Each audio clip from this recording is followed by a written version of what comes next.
You're listening to the Launchcast, the podcast about leadership, business, life, and growth with me, your host, George Andriopoulos. It's like food for your ears.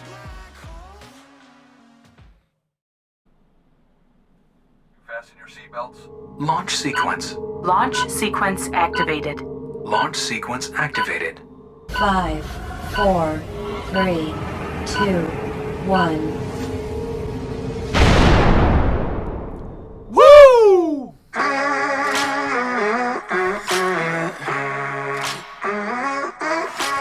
Hey, everybody. Welcome to the Launchcast. God, I love this music. Episode 114 today, entitled The Legend of the Wishman, and I cannot wait to introduce you to our guest today. But first, it's the launch dad himself, George Andriopoulos, bringing you your favorite podcast on the planet. You know it's true. We're talking leadership, business, life, and growth, and we're talking about it all because it's too important not to talk about, guys. Fabrizio, turn off that music, buddy. We need to introduce our guest today.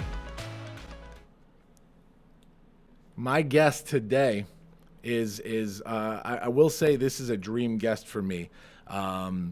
First, I'll introduce him, then I'll go into the bio. Mr. Frank Shankwitz. Frank, thank you so much for being here today, my friend. Thank you for the invite. I appreciate it. Oh, man, I couldn't think of a better guest to have on here. You know, I'm going to get a little personal with this. We started this show in an effort to reach our audience and to reach the people that I associate with and teach them that leadership is so important and it's such a responsibility for people out there. And if you have these abilities to be a leader and to go out and affect change, then it's really a responsibility to go and stand up and do that. And you, Frank, are such an inspiration to me personally because I have a personal story associated with what you've built in your life, and we'll get into that later on. So it's extra important for me that you're here today and just showing people that when you stand up, you can absolutely change the world. So first, I want to thank you for that, Frank. Thank you. Yeah, absolutely. So here's the bio, guys. Frank Shankwitz is the award-winning speaker, author, mentor, creator, and co-founder of the Make-A-Wish Foundation. A former Arizona Highway Patrol officer turned wishman, Frank Shankwitz granted the wish of a 7-year-old boy with leukemia who wanted to be a highway patrol officer. The rest is history. Frank has spent most of his adult life seeking to fulfill the dreams of others, no matter how big or small. He has changed the lives of thousands of people through his generosity, grit, and belief in the human spirit. His work has been honored by prestigious universities, countless media outlets, big-name corporation, and even the President of the United States.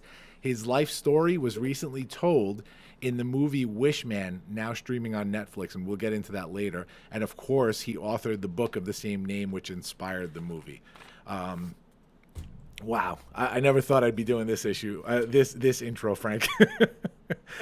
It's a true honor, like I said, and I want to jump into it by asking you the question that we always ask of our guests first. Frank, are you a leader? Well, I strive to be, and I've always, my whole life, even as a young child, it seemed like I was the guy chosen to be the school guard on up to captain of the football team, so on and so on. Even in the Air Force, honor guard. And in my years at the Highway Patrol, Department of Public Safety, as a leader in that, because training other young troops on the other detectives. So always kind of in that role. Never strive for it, but just seemed to be. And I think it was because of the character and integrity training I had as a very young boy that kind of led by that example. Sure. Yeah, I can totally understand that. Talk to me about that further. What is your definition of a leader? Oh, wow. Obviously someone that can project what the mission is. But I always like to say the leader should lead by example. People are out there doing a job and just say, dude, don't just do that job and get it done. but I appreciate you doing that job. And the biggest thing for me, that I would go and do that job with them. For years, I worked with Motorola, and I had a whole team. I was a foreman there. Had a whole team of ladies that were doing very intensive inspections on component missile parts, and you could see the stress on that. And a lot of times, not only congratulate them, but I'd go sit on the line with them. Here, let me help you out. Let me see what's going on.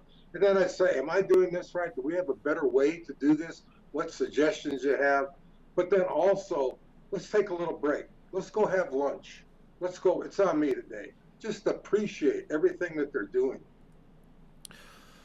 Yeah, it's interesting how this mentality of bringing the team along with you to success has been such a mantra in most of the leaders that we have interviewed. I think there are leaders out there that are focused on the individual and just bringing their leadership out. But for me, it's always such a more effective way and such a more influential form of leadership when you sort of bring everybody along for the ride with you, and the team has the success rather than just the individual. And you said the key word, team. It's Yeah. a team effort. If it wasn't, no matter what leader you are, if the team's not following you, they're going to sink you. Sure. So swim with them. Sure. And it's super interesting because you and I were introduced a few weeks back by our mutual friend, Greg Reed. And I checked out the movie, which we'll talk about later, which was incredible, and saw your life story. And then I started researching you for this interview, and I wanted to really find out what the differences were between the movie and the true life story, because obviously there are always creative liberties that happen in movies. And so I think the biggest standout to me was that with what you built with this foundation and then pass it on to sort of grow itself, I really never heard about you, the individual. It was always the mission of the foundation itself. And to me, that stood out so much. It was so interesting to know that there was just this organization out there that was about changing the world in such a unique way and not about the individual running it, Well, yeah, it was never about me. The mission has always been about the kids. I've never wanted the limelight. I'm just not the type of person. But, and I don't want to say unfortunately, I guess fortunately, people started focusing on me. And, but what that gave me at the time was more identification to promote the mission and the Make-A-Wish Foundation. Yeah. Yeah, absolutely. So I want to get into the life story, Frank, because a lot of what we do here is about the journey to leadership. If we're going to show our audience how to stand up and be leaders, I love telling these stories and having leaders like you tell the stories of where you came from and what you had to go through to get to the point that you're at today. So I've done my research. So let's jump along this timeline here. So you were born in Chicago, right? Correct. Mom and dad divorced when you were 2, and from 2 to 5 you lived with your grandparents while your dad worked, and you saw your dad on the weekends, right? Oh yeah, very, very happy life that I recall during that period. The family fun, my dad's side of the family, always the joking, the picnics, the big Sunday dinners, great cousins. I mean, just a great, great young childhood. Yeah. And I see that you have described it as such a happy childhood during that time. And I do see from the movie itself, I haven't had the opportunity to read the book. It's on my list for next month. But I really see the light in which your father was painted in the movie. And it was very endearing to me. Something, when I look at my dad, I have those same feelings that I saw in that movie. And so you had a lot of positive feelings towards your father, right? From what I saw. Yes, definitely. Yeah. Definitely. And years later, we remained very, very close. But there was that journey in between those years that were somewhat strange. In fact, that's why Hollywood decided to make a movie about it. So, but it wasn't any unusual for other kids during that period. And at 5 years old, I'm in a kindergarten on a playground. A lady grabs me. I'm your mother. You're coming with me. I had no idea who she was. Kicking and screaming. A couple smacks on the head usually shuts you up. Throws me in a car and said, "We're going to Arizona." Now, I had no idea where Arizona was. We didn't quite get to geography yet in kindergarten. And she took a strange route, and we ended up in Michigan, what she called Michigan, and pulled up to a campground, and there's a tent, and she said, this is our home, this is where we're going to live. Now, me being a city boy and all of a sudden never been camping in the woods right on the shore of Lake Michigan, it was very traumatic, but also kind of interesting. But the biggest thing during the next 5 years was survival. Very little food. This little campground in Upper Peninsula, Michigan, a little town called Cedar River, close by, population 50. I went up there and visited last year, the first time since those years, and it's still a population of 50. But like I say, the next 5 years, when the snow started coming, an old flop house somewhere, spring again, back in the campground, never really living in the town, school to school. And she did this because my dad was looking for us. And when I was 10 years old, in fact, he did find us in Michigan and went to get the sheriff because there was a warrant out for her. She grabbed everything we had, threw it in an old Jeep she had, said, now we're going to Arizona. And the reason it took that long, I learned later, because she didn't have the money to make that journey. So it took 6 weeks to get to Arizona from Michigan. She'd go a day, half a day, run out of money for gas, get a job at a waitress somewhere, get some tip money, enough to get in the gas tank. And we lived in the car the whole time. Ended up in this little town called Seligman, Arizona on Old Route 66. If anybody saw the Disney animated movie Cars, Radiator Springs is Seligman, Arizona. That's what they modeled that movie from. Wow. The animated movie. But ran outside of town, ran out of gas completely. A rancher stopped by, what's going on? She explained the situation. He went and got some gas, put it in the car, follow me, you can stay at our house for a while. Little ranch house. And for the next almost 6 months, that was our home, sleeping on the kitchen floor. But at least it was covered. We had heat. It wasn't a tent leaking and so on. And at 10 years old, I got a job, a full-time job as a dishwasher. And this is, again, Old Route 66, so little restaurants all around these little towns. And I watched the gentleman across the street making something, building something, and just out of curiosity, I went over, hi, what are you doing? And he said, what's your name? And I said, my name is Frank. He said, and this is a Mexican gentleman. He said, from now on, you're Pancho, meaning Frank in Spanish. And he said, grab a hammer, kid. Now, I had never had this father figure to teach me any of these type of carpentry or anything that dads normally teach young boys. And I said, I don't know what to teach, so I'm going to teach you. And he said, when we're done with this, he's building what they call a snow cap, which is like a Dairy Queen, which even today on Route 66, this little snow cap is iconic. Tour buses from Las Vegas go just to Seligman to see this little snow cap and some of the other historical things in this little town. But Juan became my father figure. He taught me, well, the biggest thing he taught me was work ethic, but he taught me character, integrity. And it was after a couple of years, and we had got an old wrecked travel trailer that the rancher got for us and parked behind a motel where my mother was working as a motel maid. But Juan came in one day and he said, Frank, when you can't give back. Now, this is the 50s. Give back is a popular term today. It was not then. Juan, what do you mean give back? The poor people are helping us. Frank, you don't need money to give back. You can give back your time. He gave an example. Look at Mrs. Sanchez, the widow Sanchez. She's always bringing you and your mom beans and tortillas, helping you out. But look at her yard. It's full of weeds. Look at her porch. It needs painting, sanding. You can do that. You can give back. She's helped you. You can help her. And that was that lesson I learned my whole life. When you can, you don't have to have money to help somebody out. Just give back. When somebody needs help them. Give back your time. But following that and going in, when I started 7th grade, I go home, I see our little trailer being hooked up to a pickup with Mom, what's going on? She said, I can't afford you anymore. You're on your own. I'm moving to this little town called Prescott. Well, this would devastate any kid, and it did me. And I go to Juan, what do I do? And he said, I heard what's going on. He said, I'm going to teach you right now, and these are popular words again today. Always turn that negative to a positive. Juan, what do you mean? My house just went down the road. And he said, I arranged with Widow Sanchez that you're going to live with her, and it's going to cost you $20 a week. And he said, you make $26 a week. And every money I ever made went all to my mother. He said, for the first time in your life, you're going to have $6 a week in your pocket. And that was a lot of money for a kid back then. Sure. He said, that's a positive. He said, the other positive is you lived in this old trailer. We didn't have a running shower. We used it was on the Santa Fe Railroad line. and they would let us use the men's locker room, the kids in town. And he said, for the first time, you're going to have your own room. You've got indoor plumbing.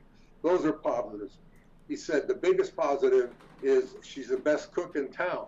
No more worried about food. Well, that was a plus. And also, she had the first television set in Seligman, Arizona, Mickey Mouse Club. But again, it's mentorship, teaching, integrity, ethics. And he had also introduced me to sports, introduced me to the coaches. And then following in my high school, when I went back to Prescott, Arizona to be with my mother, she said, I need help. I can't do this. I need you to move here. And again, coaches, teachers, my work employer, everybody just helped me out, giving that mentorship. And I always appreciate that. Yeah, I wanna pause there for a second. So this whole time, from the time that your mom basically kidnapped you when you were 5, and really through 8th grade and high school, and it was a struggle emotionally for you. But from what I've read about you, from what I saw in the movie, you kept pushing on during your childhood, and it's such a unique trait to see in a kid that's it's in such a traumatic position. What do you think it was, Frank, that pushed you along, that really gave you the internal fortitude? Because I do know what kind of influence Juan had on you, and I want to talk about him for a little bit as well. I do know what kind of influence and advice he had given you, but there is something internally, right, that has to drive you to be positive during those times. What do you think that was? Yes, and again, it went back to Juan. Never feel sorry for yourself. You're hungry. You only have a half a sandwich today, was his example. But at least you have a half a sandwich. And a lot of people don't have that. But just always, it almost sounds like an Army recruiting thing, be the best you can be. Be the cleanest kid in town. Be the sharpest kid in town. I mean, this is a little town, predominantly Mexican Indian population, a little town of 500. Sure. And we all got along together. But try and always stand out. Be the best you can be. And I remember that also through high school with teachers telling me the same thing, especially my football, basketball coaches. Stand out. Strive to be the best you can be. Same in the Air Force, everything else. Just that leader, biggest thing you mentioned, leadership. And I was fortunate to have that leadership. Yeah.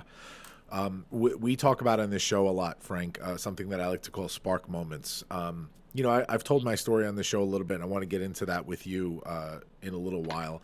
But we talk about what I call spark moments, and those are these moments in your life where you either in the moment realize it, or you look back and realize that these were pivotal moments, whether they were positive or negative moments, that you sort of chose a path in your life. You chose a direction to go to.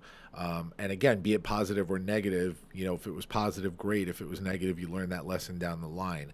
But it seemed like you had just a ton of these spark moments throughout your childhood that really defined what you were going to be later on. And really in a way that you couldn't have necessarily predicted this path that you took, because this could have gone the opposite way.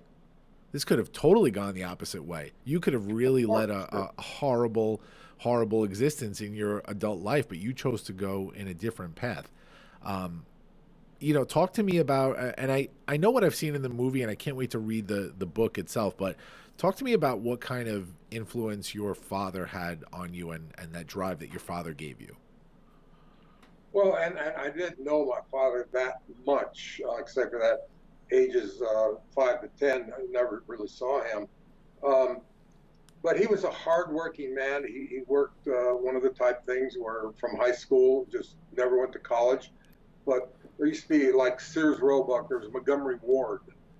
And right after the war, and he always felt very, very guilty because he was 4F. He could not go into World War II, but was so active in other projects relating to the war for drives and so on. But I said, started at Montgomery Ward, but just had that work ethic himself, where he ended up with top management position with Montgomery Ward. And when we did reconnect, and truth, remember, like you said, the movie's based on a true story. Sure. And in 8th grade, he found me, and in fact came to this little town of Seligman, Arizona, and brought me a suit and so on, attended my 8th grade graduation. So from that period on, and I had a choice. I could have gone back to Chicago to stay with him, but I liked where I was at. I didn't like the big towns. I like these little towns. Obviously had my coaches, my friends, and so on. But we stayed in touch. But he always just such a gentle and caring man. And the same thing. And he never said anything negative ever about my mother, which I appreciated. At the time, I didn't realize it. But years later, never said one word. And I appreciated that. And I always like to follow that by example. But again, just staying in close contact with that man.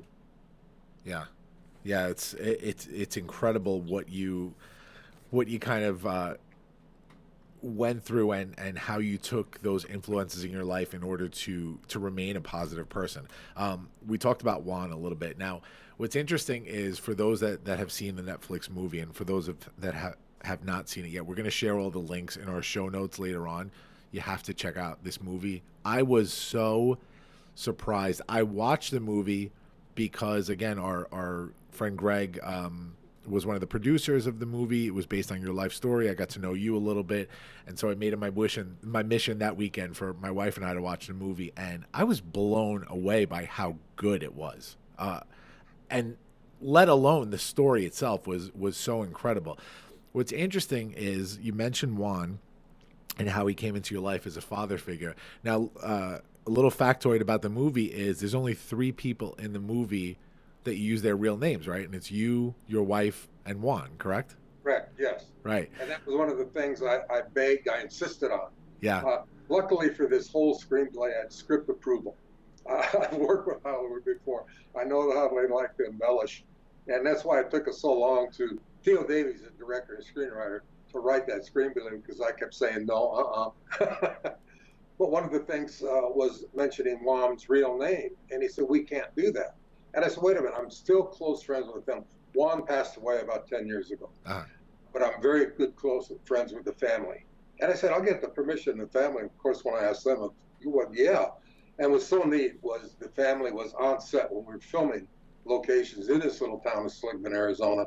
And then when we had the Hollywood premiere in June, I made sure they were invited to attend the red carpet. I got to introduce them to the audience because we had a packed house on that.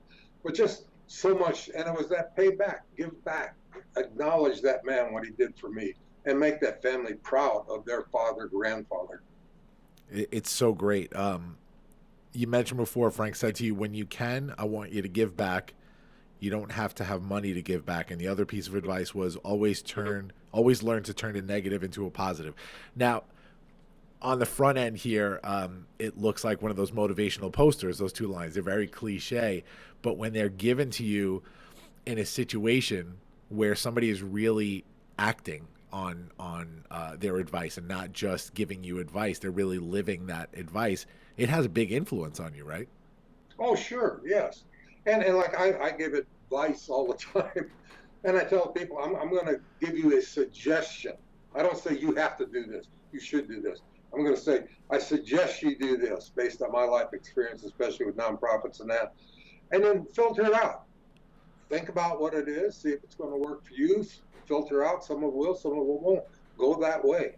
You don't have to do exactly what I say. Just follow the suggestion, see if it works. Yeah, I think that's a great comment. I try and do the same. There are quite a few individuals out there that I mentor, and I do it, Frank, because I went through a tumultuous period in my life where I wasn't the nicest person. You know, I wasn't a role model and an example. And so when I sort of turned things around and I looked at that period and I learned what not to do, it felt like this mission to go out and to share that story with people and to let them know, hey, these are the mistakes I made. You can go ahead and make them too if you want. I'm going to tell you about my experience, and that's my advice to you. I want you to avoid them, but you know, in the end, it's your life, right? Exactly. Yeah. And so I think that's a real, it's an endearing quality of a leader that cares and somebody that's based in servant leadership. And that's something I want to talk about a little bit. You know, there's so many different types of leadership, and we talked about before focusing on the team, but somebody that does something like what you set out to do, and we'll get into the story of that, that is the prime example of servant leadership. I want to get into the story of, and we'll talk about servant leadership, but I want to get into the story of I guess we were at school. We talked about you being in Prescott. After high school, you joined the Air Force, right? Yes. And you Yes. moved on after the Air Force to work at Motorola. You had clearance, and that's why you were hired for you worked on the Atlas missile program, I think I read. Yes, at Motorola, and this is now in the mid '60s, and this is the days of, for the college students and everybody else, sex, drugs, rock and roll, right? Hippie bands, everything else. And Motorola came, in fact, I was stationed in England at the time, but they were sending recruiters all over Europe looking for people that had top secret clearances to work on the government programs, like I said, the Atlas missile program, the Titan, and so on, because the majority of engineers graduating from college could not pass a background investigation because of drug use. Sure. And in those days, if you used marijuana at one time, they don't want you. Yeah. You couldn't pass this background. And the majorities of had that came in there, the top secret clearance, but I didn't have a college education. But Motorola said fine, and we had to take a long aptitude test. Sure. And for some reason in high school, I was excellent in math, and passed that. And then Motorola started sending me to college courses along with my GI Bill, using Advantage to get my education. And Motorola was a great place to work for. I mean, I never made so much of it in my whole life. And just super good people, long hours on this thing. But again, then it got promoted to, and we had a quality assurance group looking at the components. And my job as an engineer was to try and figure out failure rates of certain components. After so many user hours, when is this going to fail or is it not on components for the missiles? And again, I had a staff of young ladies working for me, but that goes back to the leadership thing we're talking about earlier, is I would join them. I mean, very tedious work, but I would just sit there with them and help them and ask for suggestions how to improve it. It's amazing when you ask the underlings, let's say, you have an idea how this could work better, how we could do it faster? They got those ideas. Oh, yeah. They're working that 8 hours a day. Oh, yeah. Motorola, in fact, gave little rewards for that. They would give cash bonuses. They would test out that this is going to work. Wow, look at this. We're going to advance in this program. Give these people a cash bonus. Yeah. Yeah, that's incredible. Tell me what it felt like to go from living in those trailers, living on somebody's kitchen floor, to becoming a statistical engineer for Motorola, where you're testing the failure rates of military part components, right? Like, what did that feel like?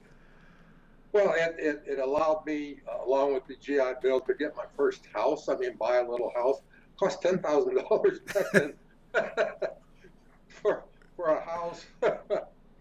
But it just gave me all these advantages. All of a sudden, I had a car that actually worked and so on. But all these advantages. But the biggest thing with Motorola, I had to live in Phoenix area. Now, there's nothing wrong with Phoenix area, except I'm a little city guy. I mean, a little town guy. I didn't like the big city. And even though they were so good to me, I was getting just kind of bored with the position. And several of my high school friends had joined the Arizona Highway Patrol following either high school or college and kept after me. Come on, Frank, with your background, because in the Air Force I was what they call then Air Police, and did OSI investigations and so on. And now, so you're engineering, you'd be perfect fit for the Highway Patrol. I said, guys, I make in 1 week what you guys make in a month. I'm just not going to take that salary cut. But I'm kind of an adrenaline junkie. I looked at this, I kept researching it, just on a whim, I put in an application. And at that particular time when they were hiring, they were looking for 50 cadets. There were 10,000 applicants. Now just imagine that, 10,000 applicants. They only chose 50 because, again, the majority couldn't pass a drug test.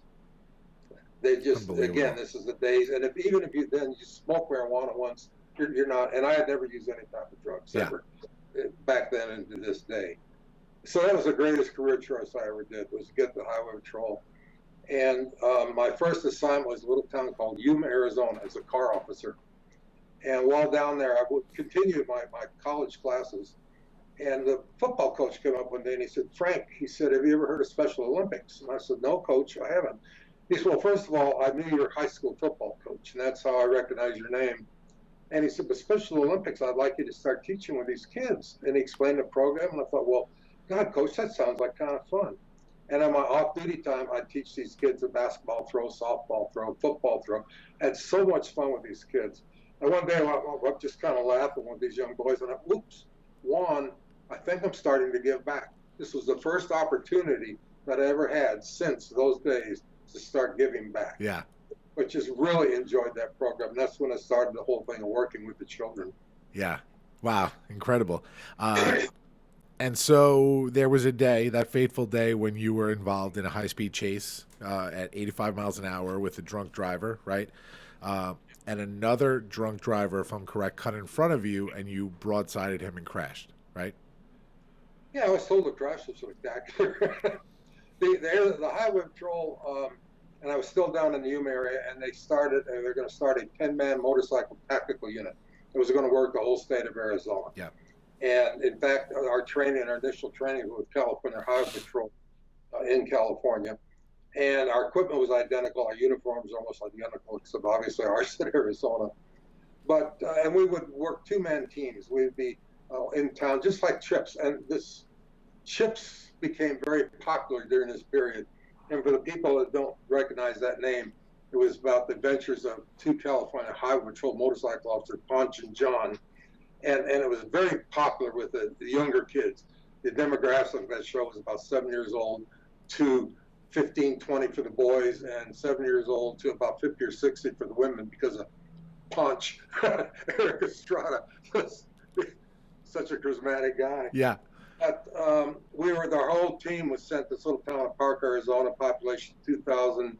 During spring break became 80,000 because all the college kids. Again, it's sex, drugs, rock and roll, fatal crashes, accidents, rapes, homicides. I mean, just going on and on. And like you mentioned, a high-speed chase with 25-mile-an-hour zone, 85 with a drunk driver. Another drunk driver pulled in front of me. I couldn't do what they call break and escape maneuver. I hit him broadside, and like I said, they said the crash was spectacular and pronounced dead at the scene. And by some, whatever you call it, stroke of God, miracle, there was an off-duty nurse on the road that pulled over and tried to resuscitate you, performed CPR for 4 minutes, and saved your life. Exactly. I mean, every police officer I ever worked with, including myself, believes in a higher being. I don't care what religion it might be. Yep. And we always say a little prayer when we go to work. Please allow me to come home, get home at night. Thank you for allowing me to come home. And I believe in the guardian angel concept, I guess you want to say. But I've never imagined this angel with the white gown coming down on wings and so on. People are guardian angels as far as I'm concerned. And this one was sent down in the form of an off-duty emergency room nurse who, like you said, performed the CPR on me. And you and I are talking, so obviously brought me back to life. And that resulted in a skull fracture, massive brain injury, broken bones, missing skin. It took a long time to recover on that. And going to counseling following that to make sure my head was right to go back to work, the counselor said to me, Frank, God spared you for a reason, and now it's up to you to find that reason. And I can't imagine that this was something where you could just jump back in, once your rehab was over and just feel the same way you felt the day before the accident. An experience like that, a death experience, not a near-death experience. You had said your partner tried to resuscitate you unsuccessfully and actually called in is it called a 963, eh? Yeah, 963, officer killed in the line of duty. Officer killed in the line of duty. And you mentioned he tried to resuscitate me too. Now, when I went to counseling, the counselor said, we talked about going through the tunnel, which I didn't realize when people die, and this happens to an ER room situation a lot. Your light starts going away, like you looking at the end of the tunnel, and all of a sudden it closes.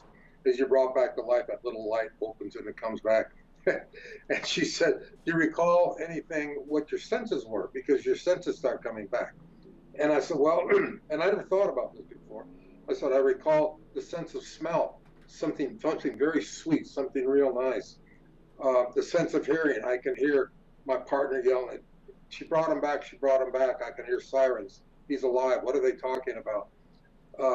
The sense of touch, something is tickling my face. Something is on my lips. The sense of sight. I open my eyes and there's this beautiful blonde with a lip lock on me. And if this is heaven, this is okay, I'm fine. Now, you mentioned my partner. I learned that he tried to resuscitate me.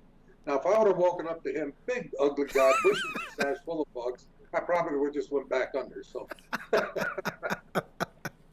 that was definitely a stroke of luck. And so you go back to the line of duty after however long your rehab was. 2 years later, you met Chris. And so tell the story of how that all came about. Well, again, because of the television show Chips, again, very popular with the kids. And in fact, we would go into these little towns, and all of a sudden the grade school kids are, as we'd be these little towns, hey, Ponch, hey, John, hey, Chips. It was great fun with the kids. And in fact, we started in our off-duty time, our slow time. We go to the grade schools to talk about bicycle safety. The kids could care less. They wanted to get on the motorcycles, which was fine. It was great PR. All of a sudden, they're not afraid of cops anymore. And worked a lot with the kids. But then, like I say, it was 1980. Now, this accident happened in 1978. 1980, I'm way up in northern Arizona. I'm solo by myself up there on motorcycle duty. And I get a call from the dispatcher. I need you to check out at a 21, meaning you need to go to a phone somewhere. This is before cell phones or internet or anything else. And she said, we have emergency traffic that does not involve your family. Closest phone was about 40 miles away. I call in. She said, the Highway Patrol has just been informed about a 7-year-old boy named Chris. Chris's heroes are Ponch and John from the television show Chips. And he told his mother, when I grow up, I'm going to be a Highway Patrol motorcycle officer. And he also said Chris has leukemia and only about a week or two to live. And they've asked if the Highway Patrol can arrange for him to meet a motorcycle officer, and your commanders want you to be that motorcycle officer that he meets. And maybe it's because I was working with these kids for all these years all over the state. And you're authorized to go code 2, drive code 2 down to Phoenix, which is about 100 miles away. Police language in there means I can break all the traffic rules and not get a complaint out of it. Perfect. Because I've got a mission. Not red lights and sirens, but just passing, no passing zones, etc. Right. Always kind of fun for us to run that type thing. But they timed it, and I never met this little boy. I had no idea what to expect. They timed it where the helicopter, which picked him up at his hospital and flew him to our headquarters in Phoenix, where I was approaching the landing zone, they had the helicopter coming in, and I could see this little kid's face pressed against the glass on the helicopter. It's just this big grin. Helicopter lands, and I thought our paramedics are going to help him out. Door opens up, this little pair of red sneakers jumps out and runs over the motorcycle. Hi, I'm Chris. Just this gripping grin on his face. Now, he had just come off IVs. And his doctor who was with him also is kind of looking concerned. This little kid is running all over. Can I get on a motorcycle? Well, of course you can, Chris. Now, he had watched Chips so much. And again, our equipment was identical, our motorcycles. This is the red lights. Can I turn it on? These are the flashers. This is the siren. What's in your saddlebag? The same as Ponch. He is just laughing and giggling. I'm looking at his mother, and she's crying. Why is she crying? Then it dawned on me, she has her 7-year-old back. He's not laying in a hospital bed. He forgot he was dying.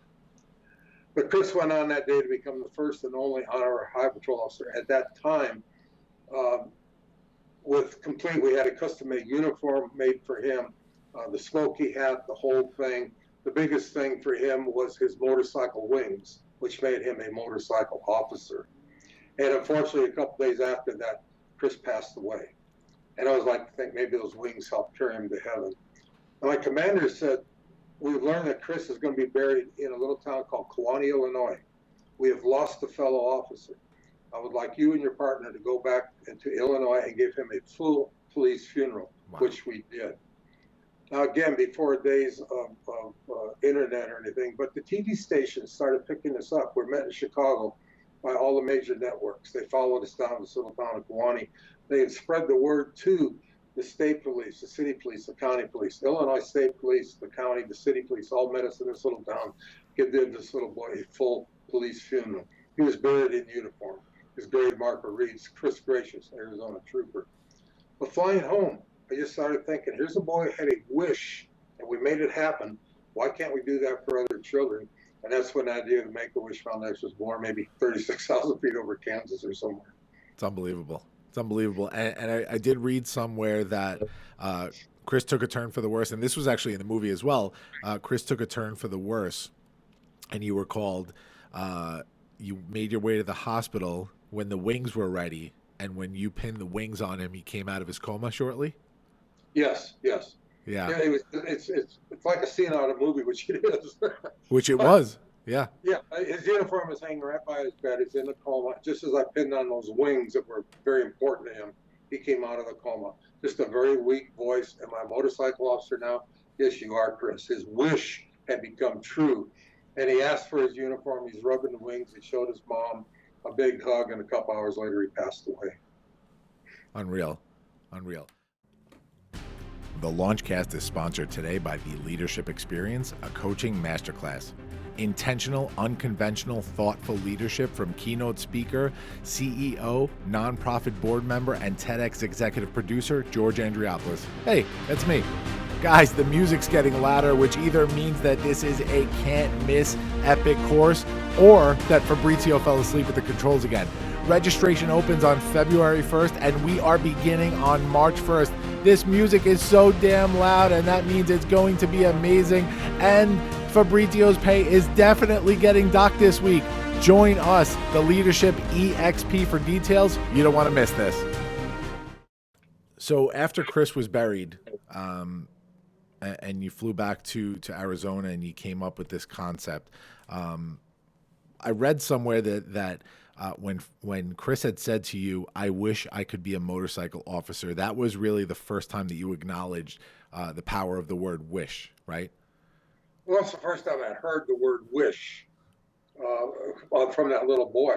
And he just kind of stuck back in there, that he had a wish. And that's why when coming home, I started thinking about, he had a wish that would made it happen. Why can't we do that for other children? Yeah. Make a wish, it will make it happen. This is something that's important to me. I've read a couple of interviews. I've watched and listened to a few interviews that you've been part of, and you mentioned specifically how that plane ride, that's where the idea for Make-A-Wish was born. Can you get into that a little further? I'm so curious as to how that process went for you, like just how the genesis of starting that foundation or whatever the initial idea was happened to you. I know for me, I get these moments, when I decide that I'm going to do something. I started a nonprofit about 9 years ago. I co-founded a nonprofit. I've been involved with some amazing organizations. And when I get some of these wacky ideas, it's really interesting to think about what my thought process was. So I'd love to hear what that was like for you on that plane ride. Well, and a very traumatic, again, experience in this little boy. And not only was I on this motorcycle tax squad to work the whole state, I was already on a 10-man fatal team that the Highway Patrol developed. They sent us to the greatest training all around the nation for the horrific fatal accidents, where I want to say, I don't want to put this down, the average patrolman is trained to do this, but without that expertise training, it will take him 2 to 3 weeks to investigate this fatal accident, this horrific fatal accident, and it keeps him off the road during that time. Sure. And they got this 10-man team. We worked in 2-man units where we would go in there and we could get that done in a week because of the training that we had. And again, horrific. And so many of those were with children. Any fatal accident is traumatic to you, but especially when it involves a child, especially when you're a parent yourself and you have the children of that same age. And all of a sudden, we're with Chris interacting so much. And what a neat little kid that loves motorcycles, right? I mean, we bonded immediately. But all of a sudden, that there might be this program where we could help these kids. And when we started the Make-A-Wish Foundation for children with terminal illnesses, leukemia was the death sentence. These children did not survive. Very fortunately, about 25 years ago, they changed the mission with children with life-threatening illnesses, because through the grace of God and modern medicine, more and more of these children are surviving these cancers and so on. But all of a sudden, it just gives some joy to children instead of just seeing them die, holding it in your arms all this time, all these years. give some joy to these children. And that's what the drive. And even the thought process, oh, it's not going to happen. It's like Juan has tapped me on the side of the head. Frank, turn that negative to the positive, make it work. But again, just to give back somehow to these kids. Yeah, and so you went ahead with that idea. I'd love to hear when you got home what this was like. And can you tell me a little bit about, because I know the story of Kitty in the movie, but I'd love to hear if that was the actual story, if there was a different story with how you met your wife, Kitty. Well, based on a true story. Based on, yeah. So give me the Cliff's Notes for Kitty. I had gone through a divorce several years earlier, and Kitty was actually our traveling secretary. Well, we had a whole 10-man unit in one place. She would travel with us. She would type up all the reports. She would get them to the courts. She knew all us guys. And it was just a friendship. But when I had this accident, and like the show in the movie, in this little town of Parker, it was just a clinic, not a hospital, about 180 miles away from Phoenix, too injured to even get me flown down there. And it put me in a hotel room. They didn't have hospital rooms. And they said, we need somebody to stay with him for the next night or two to make sure he doesn't go into shock. And we did that in the movie. And the movie says the first time we met, no, we knew each other. But she did. And that's when, after that, we kind of started noticing each other a little bit. Yeah. And so she didn't let me go into shock. Now we've been married for 30-some years. And she says, you know what? Sometimes I wish I would have let you go into shock.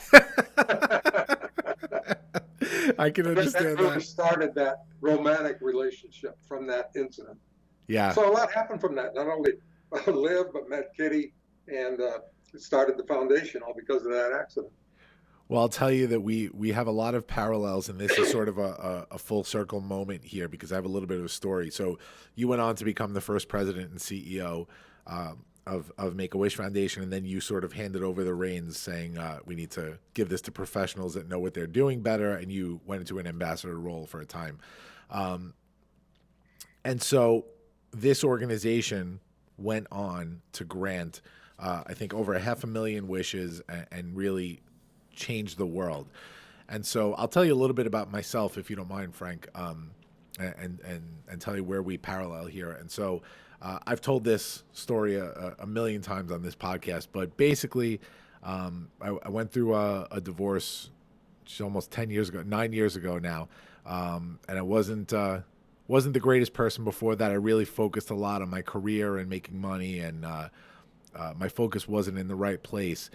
And so one thing led to another, and the other shoe fell, and I kind of found myself in this place of just rock bottom loneliness, right?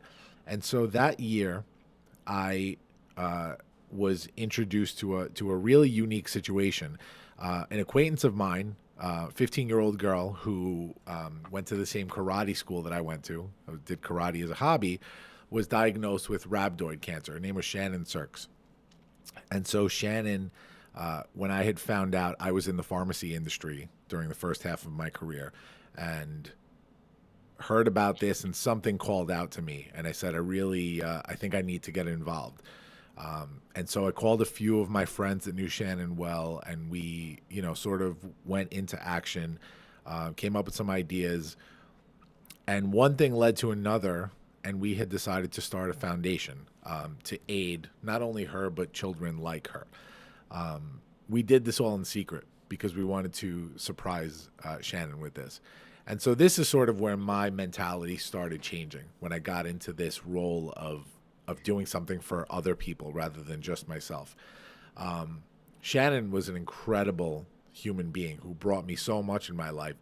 We had decided to take a quick weekend trip. She was moved upstate to a rehab facility.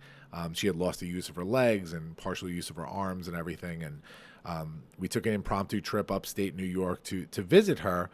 And she said, hey, guys, so I've been talking to the Make-A-Wish people because that's how serious it was. And, they've been asking me for a few days what I would like for my wish. And, do you want to go to Disney? Do you want to go to the Super Bowl? Do you want to do this and that? And she said, no, I don't really want any of that stuff. She was a selfless person.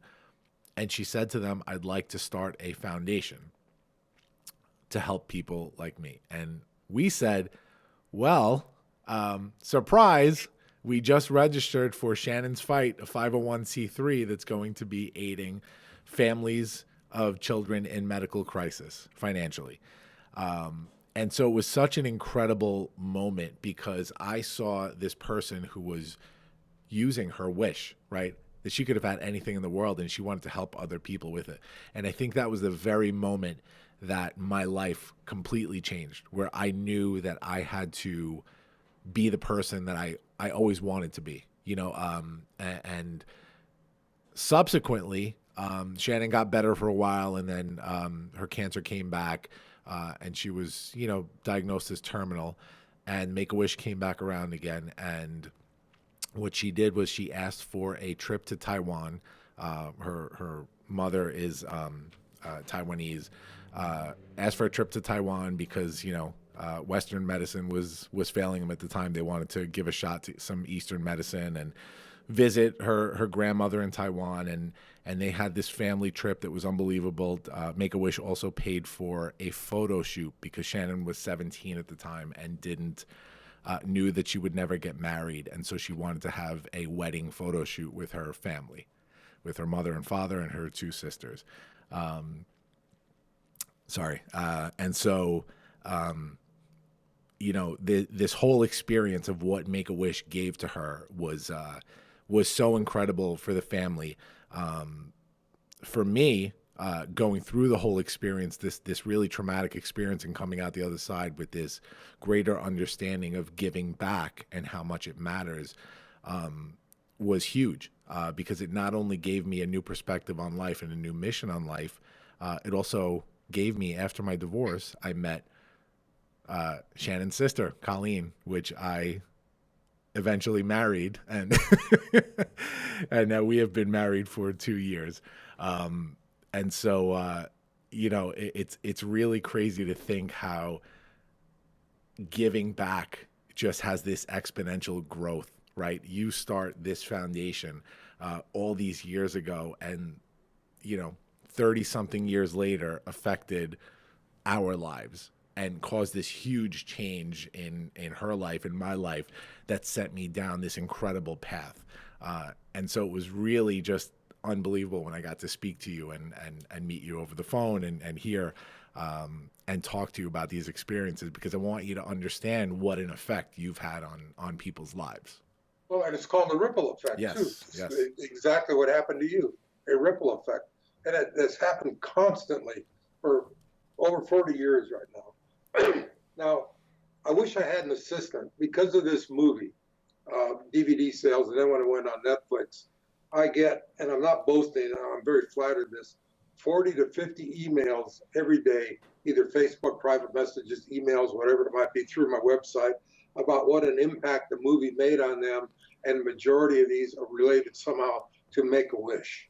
Either a wish recipient themselves, aunt, uncle, brother, sister, mother, father, grandfather. And I try and answer those, but it's just this ripple effect that you never realize I did in a sense, but all of a sudden this made how many lives we have touched. And I'm getting these from all over the world, not just the U.S. I'm just starting to receive them now from Africa, from New Zealand, Australia, because we have chapters in all of these countries. It's unbelievable. It's unbelievable. That ripple effect is exactly the reason why I do what I do in my life. So people like you that are real life examples, Frank, of the good that ripple effect can affect, it's incredible. It's really, really incredible. And the fact that you're gracious enough with your time to come on a show like this to discuss it with people, because I would like to think, I don't know what's going to happen in the future, but I would love to think that 20 years from now, this interview sparked or activated leadership in somebody out there that is going to change the world, and that's what this whole thing is about. So let's get to some of the interesting stories that I've heard. So we talked about the first unofficial wish that you granted with Chris, but tell us a little bit about the first official wish that you granted with Frank, I believe was his name, right? Yes. Yeah. Frank Bopsy Salazar, Bopsy middle Salazar. name. Yep. And a little Mexican boy, 7 years old, the same thing with Chris, leukemia, only a short time to live. And now we're official. We got official in November of 1980, our 501c3. In March of 1981 is when we had enough money and organized enough. We're going to grant our first official wish. And this little boy lived in a very poor town in the Phoenix area, still dirt streets, dirt floors in the houses, outhouses, no inside plumbing. And I borrowed a patrol car, and I was in uniform. I was his wish granter. I was the one that would interview him to find out what his wish might be. Would he like to have something, be something, do something, see something, those 4 categories. And mom, a single mom, very embarrassed for me to come in the house because of the dirt floors. And I said, wait a minute, you didn't know where I used to live as a kid. But no, so I had Bopsy in the patrol car. And he got a big kick out of it because our name was both Pancho in Spanish, Frank. Yeah. And he was somewhat stoic. He was going through with the Catholic Church, his change into manhood. He was a Yaqui Indian, Mexican Yaqui Indian, so with that particular phase of his religion. And he didn't want to show a lot of expression. So I said, well, if there's something you want to do, have BC. And he looked at me, he says, and he's in a patrol car. He says, I want to be a fireman. I said, wait a minute, you're in a highway patrol car and you want to be a fireman? Well, got a little laugh out of that. And I started thinking, well, that's got to be easy because my wife, my girlfriend Kitty at the time, her brother was a Phoenix fireman. And I'm sure he would help us pull that off.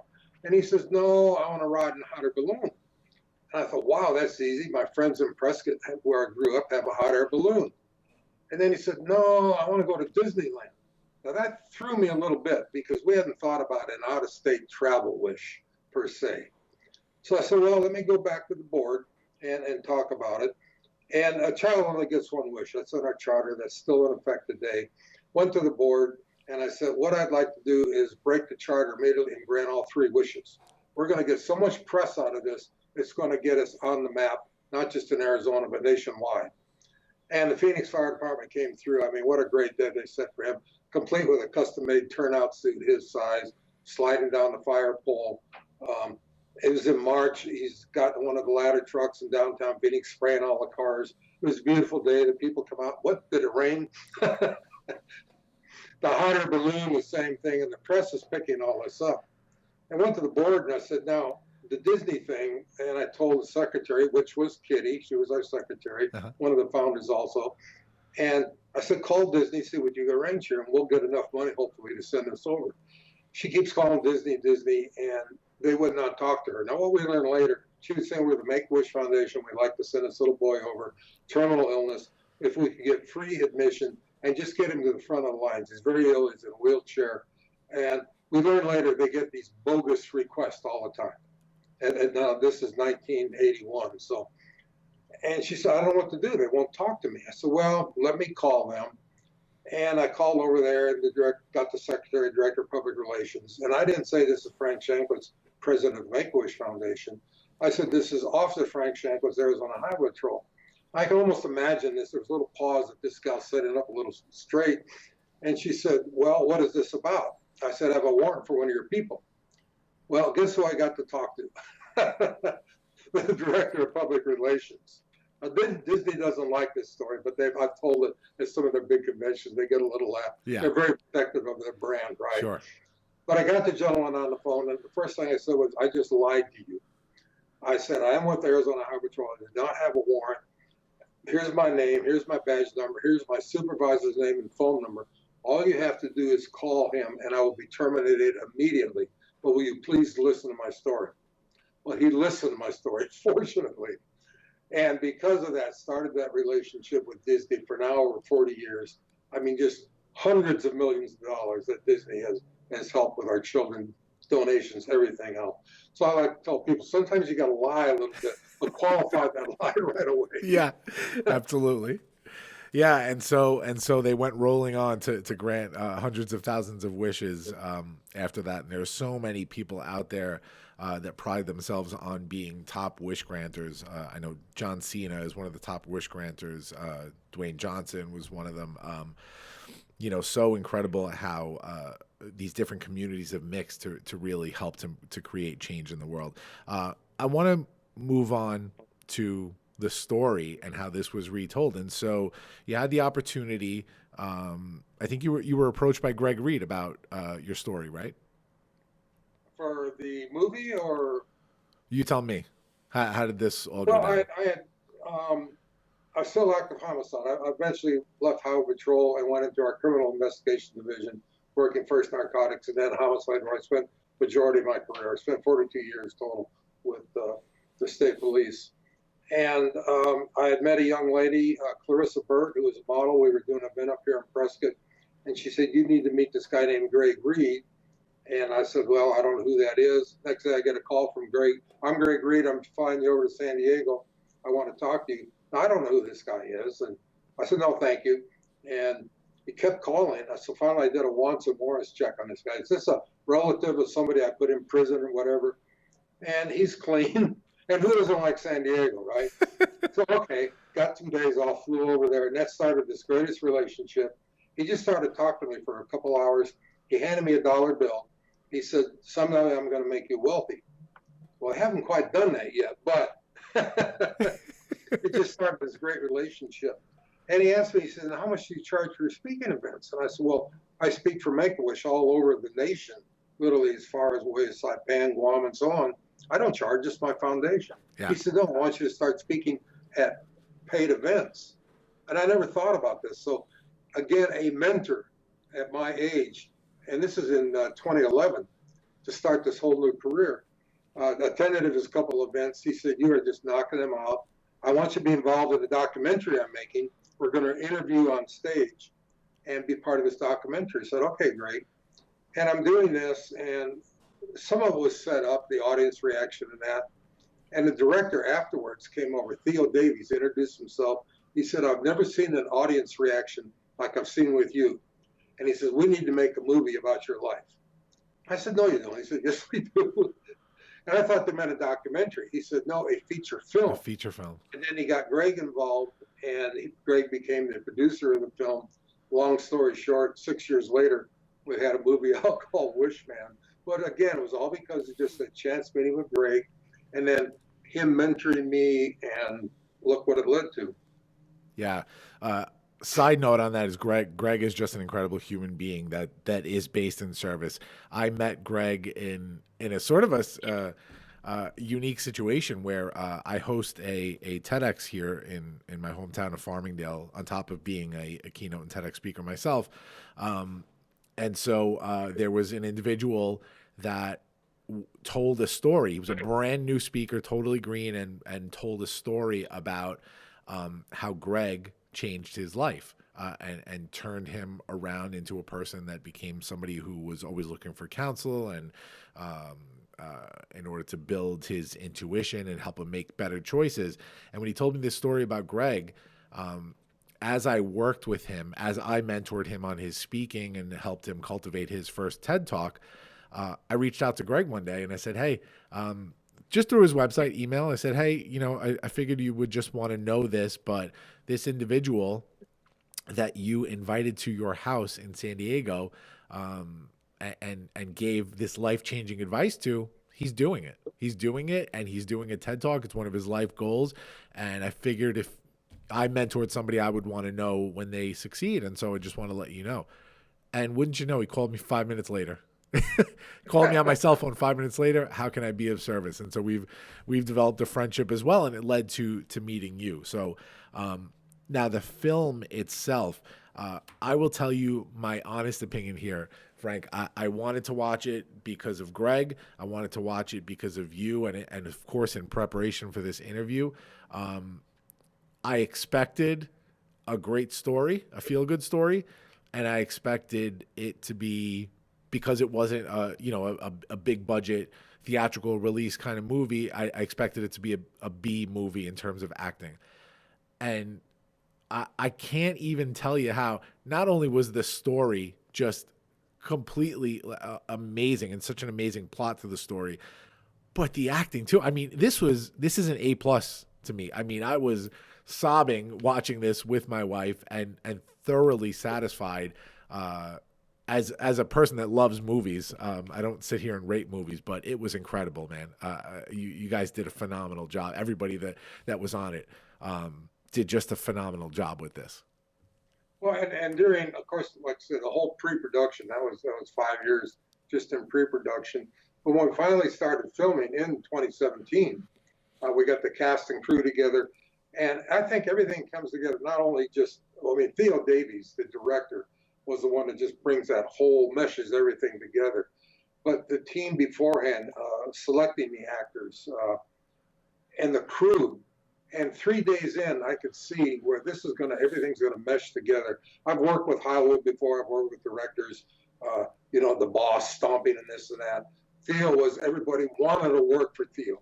Yeah. Because he'd always say, now we're going to do it this way, but you know what? If you have a better way, let me know. Let's talk about it. And so many people just collaborated on this thing to get it done. Andrew Steele, a young Australian actor who played me, I had met him just by chance. I was speaking at an event in Hollywood. He came up to me and just started talking. He says, hey, I want to start a nonprofit over here in Hollywood. What are some of the steps? We're talking. And somebody came up to me and said, Frank, we're going to just auditions pretty soon for the female lead. And he said, what are they talking about? I told him. He said, well, I'm an actor in Australia. I've got several lead roles over there. I said, well, throw your hat in the ring, go audition. Now, nobody gave him the part. He had to work for it. But he got that audition.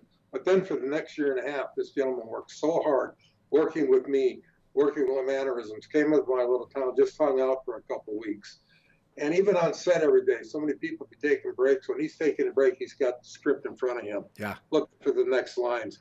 Always coming up, because I was the technical advisor, consultant producer on the film.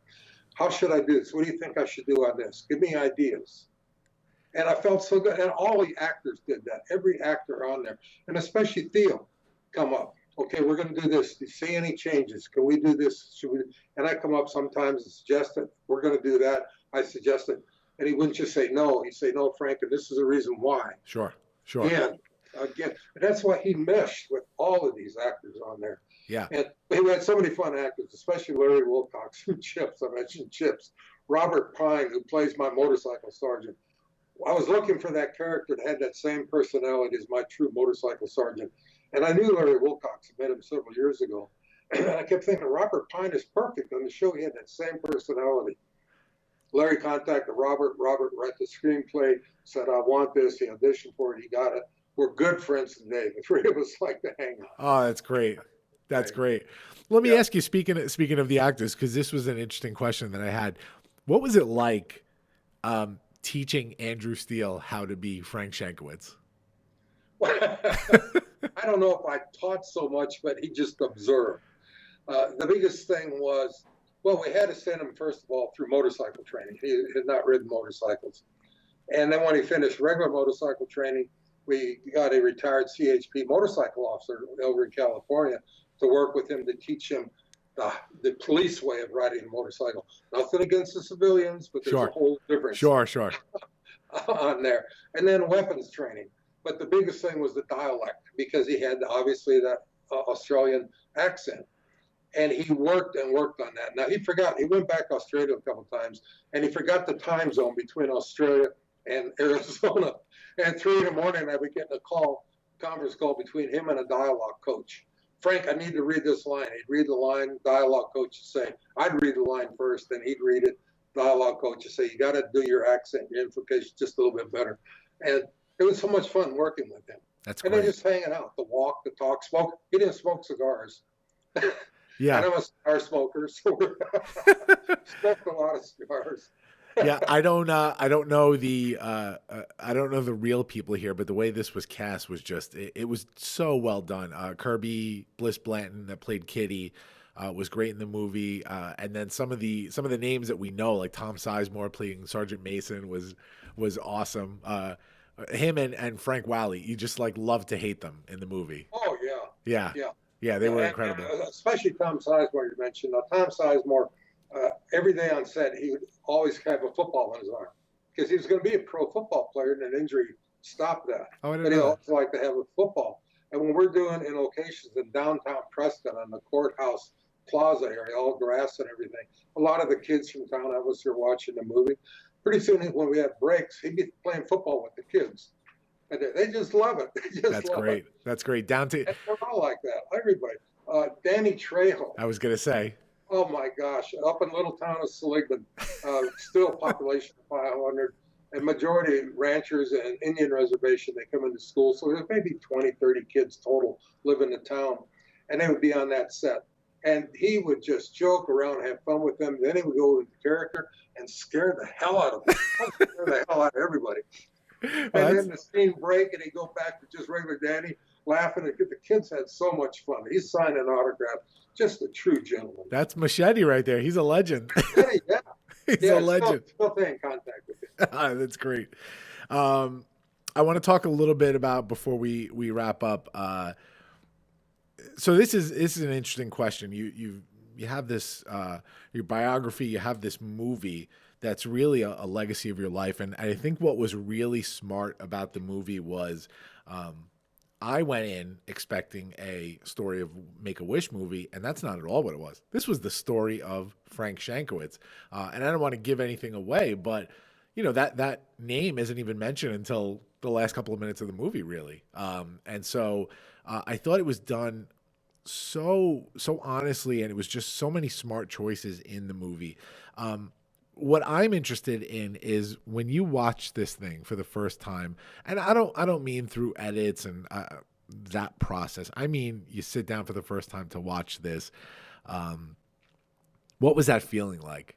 There are a few words that come to my mind. It really depends how you feel about it. But was it cathartic? Was it a proud moment? Were there regrets in looking for, at certain moments of your life? Talk to me about that. Well, and again, I was on set every day as technical advisor, consultant, producer. And a lot of times, it's so surreal to watch somebody.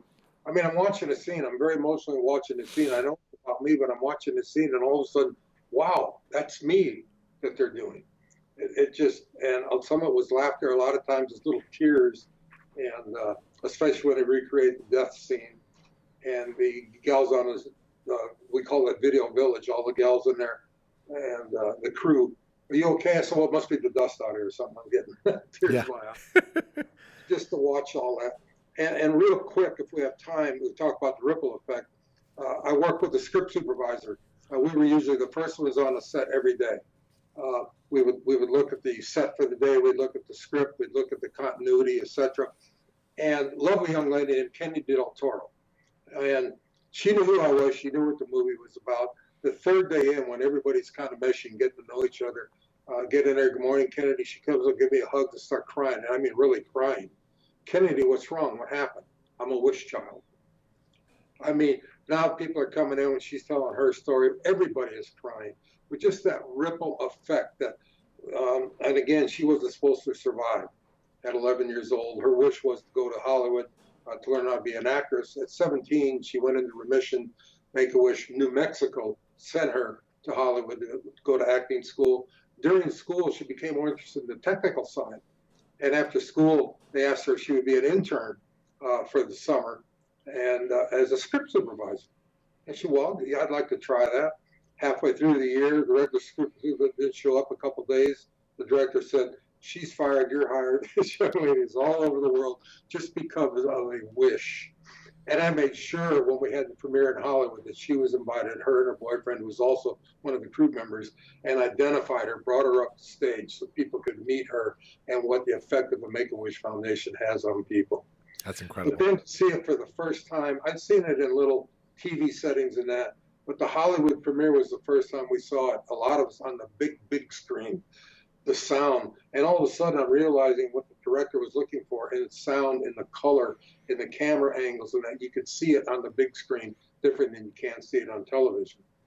And we all thought, well, you hear this a lot, we're filming, I think we got something special here. I think this low budget film is something special. When you see it then on the big screen, wow. And we've got all sorts of awards. We won a couple of film festival awards, but biggest thing, honor to that cast and crew and everybody, is when we became qualified for Academy Award for Best Picture with the big boys. We didn't make the top 10, but to even be considered with those big boys. That's a big deal. Big studios. I mean, what a thrill, what an honor, for especially that cast and crew, what they put together. That's a big deal. It's a big deal, and honestly, you deserve every honor that you got because the movie was incredible, and personally, the honors that you've gotten, 2 honorary doctorates, your star on the Vegas Walk of Fame, 2 stars down from Elvis. What? Are you kidding me? And I had met Elvis in my previous years, and I'm very good friends with his stepbrother. So Oh wow. fun, that whole thing. Wow. Tons and tons of awards.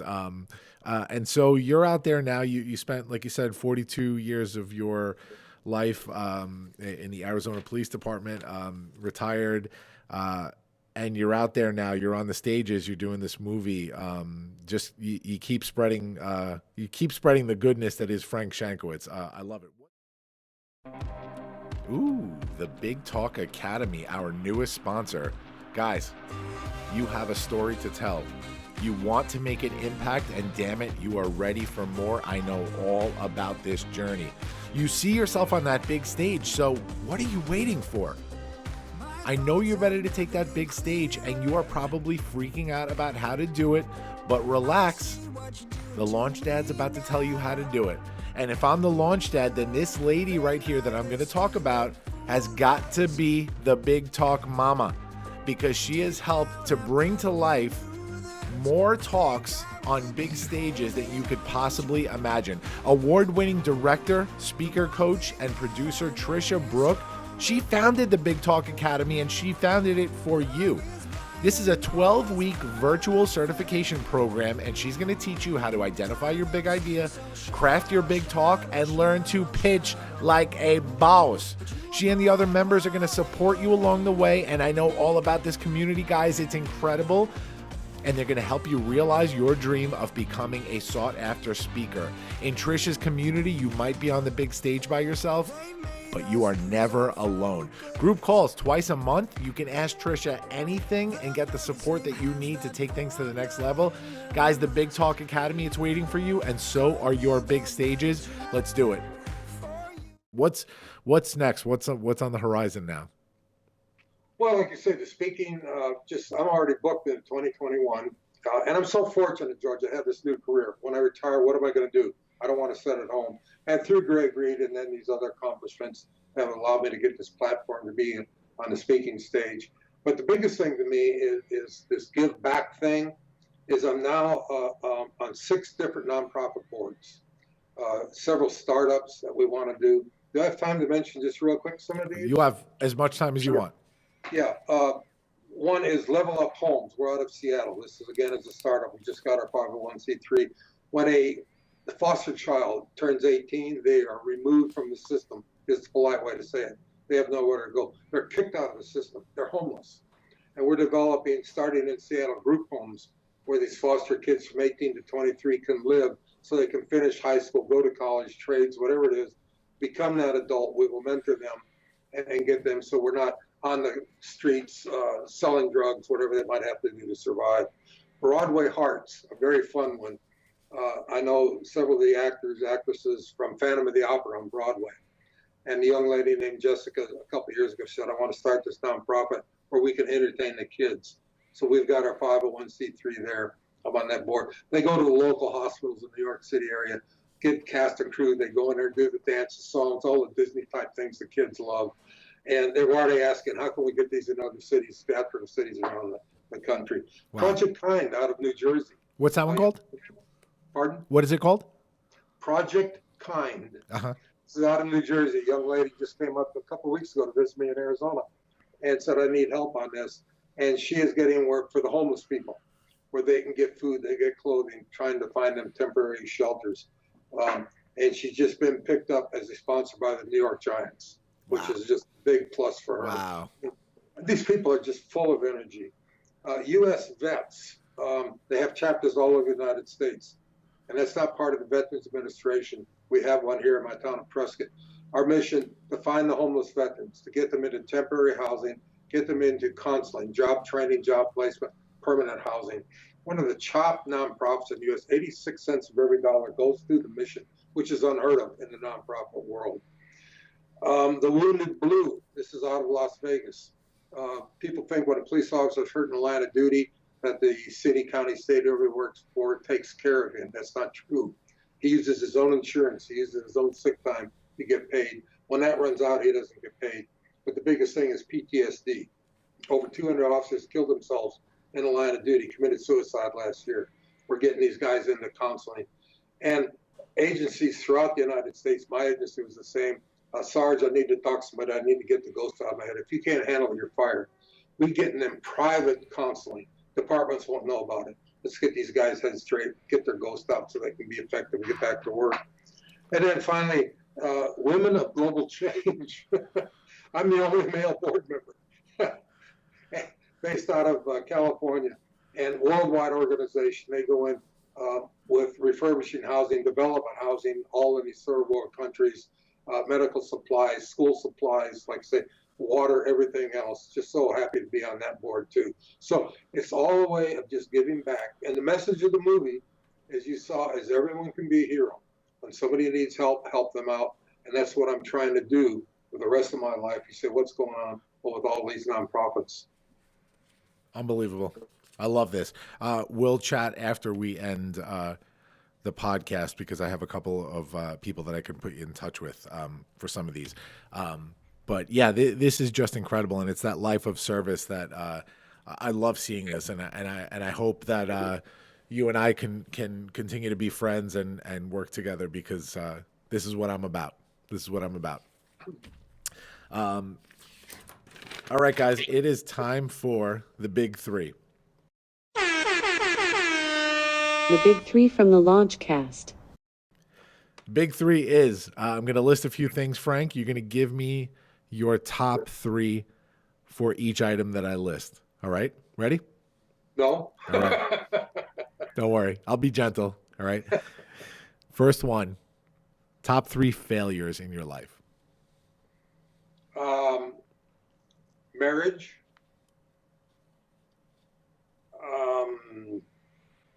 Wow. You know what? That's it. That's it. I love it. I'll accept one. Yep.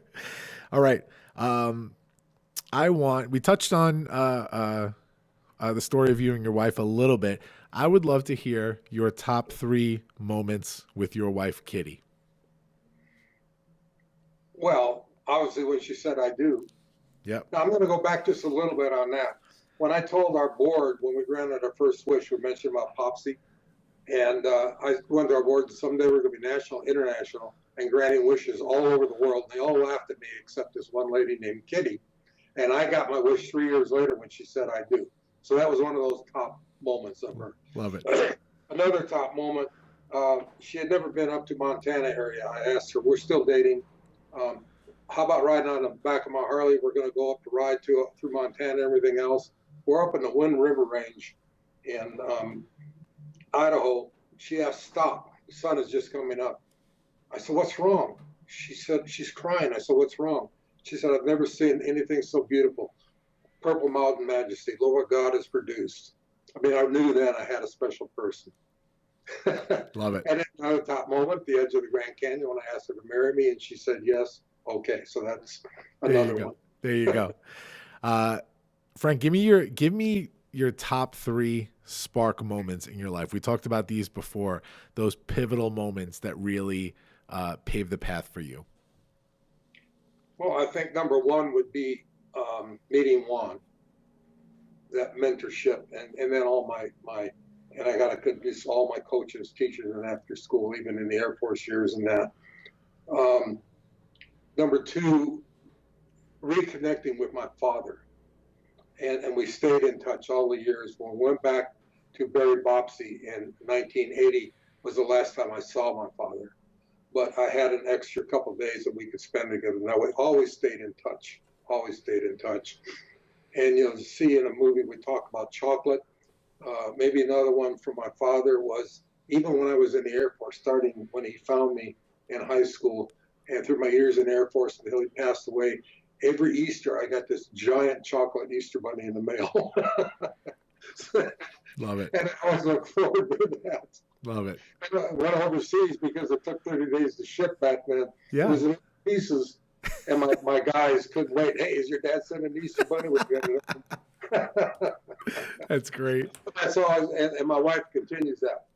Every Easter, I get this little chocolate Easter bunny. It just always brings back that memory of my dad. Oh, you got a good one there, Frank. You got a good one. I don't want to use the word top for this one, but I want to hear 3 of your favorite moments in terms of wishes granted.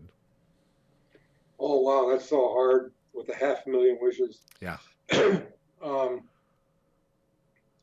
Well, the first wish, obviously, Bopsy, was so neat. And a quick, real story on Bopsy. When he went, after we visited, he went into the hospital, and we learned he only had a few days left. The Phoenix Fire, we stayed in contact with them, and they got permission at the hospital. Bopsy was up on the 3rd floor in his room, that they pulled a ladder truck in, and put a ladder up to his window. I opened up the window, and here comes 7 firemen going into Bopsy's room. That's great. And he's just laughing and giggling. Unfortunately, passed away shortly after that. But again, what they're doing, a favorite moment. Another wish was a little boy in Colorado. He had never been to a restaurant, and that was his wish, to go to a restaurant with his family. And the chapter up there, I mean, there's thousands of these, but the chapter up there sent him to a fancy restaurant. But before that, and not to embarrass the family, can we get you some new clothes? Can we get you this and that? Can we get you a limo to pick them up? And that. And this little boy's so happy. A little girl on the Navajo Indian Reservation at the Phoenix Hospital. The first time she ever seen TV. She's still living in the huts and so on. Dirt floors, no electricity. And she loved the History Channel and Discovery Channel. And her wish was to have a TV. Now, they thought that was going to be very inexpensive, but on the reservation, they had to bring in generators, satellite dishes, gasoline, everything else. And this little girl, and it's all scattered, but they would get, her classmates would get on the horses. They still riding horses up there, and just to go to hang around at the hut there to watch the TV. Unbelievable. But there's thousands, these stories all over. I'm sure there are. But ones that be personally involved with. Yeah. Last one for the big 3, and this is an interesting one. Top 3 lessons that you have learned thinking back on all these years.